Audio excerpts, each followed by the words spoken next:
Hey folks, welcome back to another episode of Fishing with Fish Go. I'm your host Kevin, and today I wanted to talk about a specific bait, the Z-Man TRD CrawZ. But not only that, should we really be using ultra realistic crawfish imitations as bait? I don't know. Stay tuned.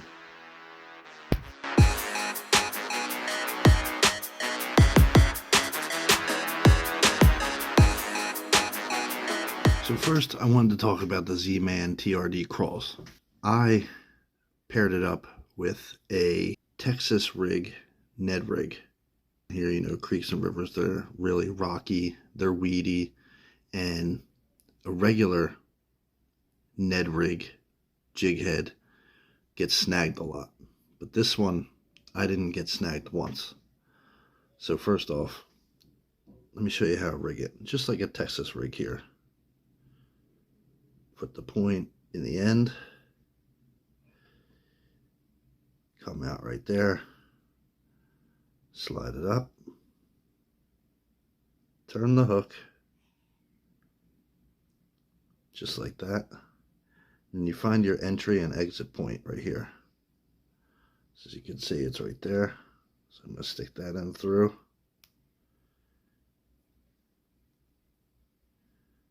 And bam, perfectly weedless Ned rig. Z-Man products are an elastic material. These stretch, they don't break, and they go back into place, as you can see. Now what this also does is it means it's very buoyant. So when this jig head hits the bottom, this craw will actually stand straight up on the bottom in sort of like a defensive position, like this with its claws out.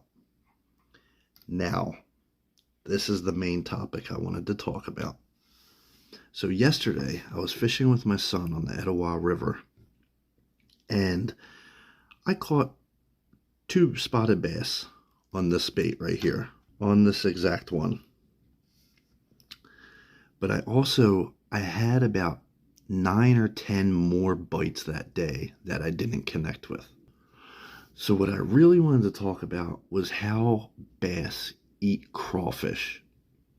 I know I've seen videos of like a bass will attack a crawfish and try and use its crushers to crush it in its mouth and then spit it back out to try and break the claws off of the front, and then go back after it again.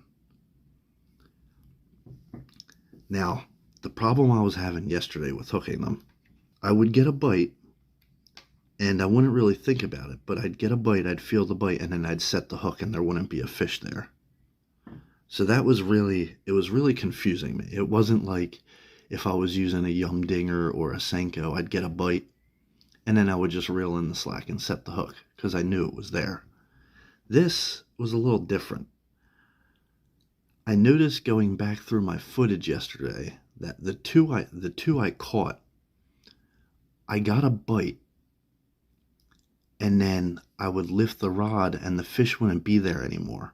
And then I would get a second hit, and then I'd set the hook and the fish was there. Here's a clip.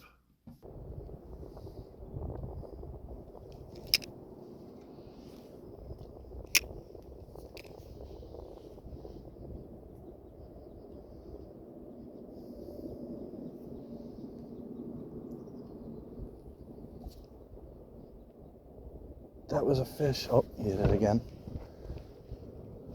Got him. Got him. Yes. On the Ned Craw. Awesome. Right under that log where you're supposed to be. Yes. Here we go. That's pretty sweet.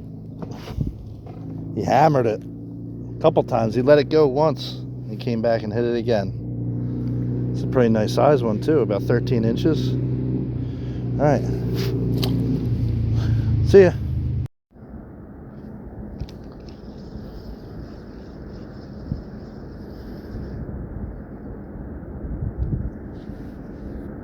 You on there now? You on there now?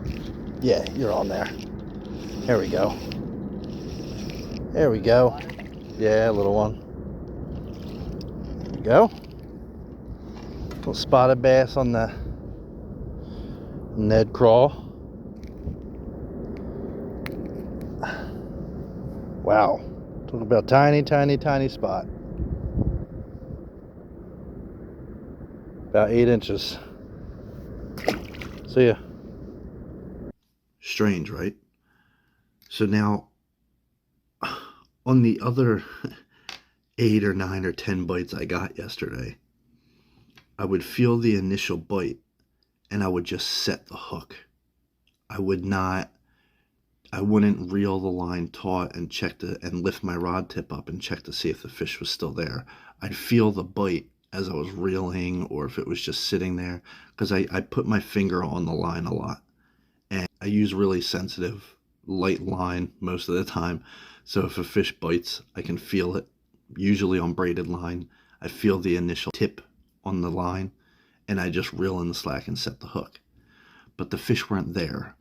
I don't know if, because this is sitting there in a defensive position, if these bass were just grabbing it and then spitting it out right away and then going back to attack it again, but I was setting the hook before they would hit it a second time. Should we rethink using ultra realistic crawfish imitations such as these TRD CrawZ?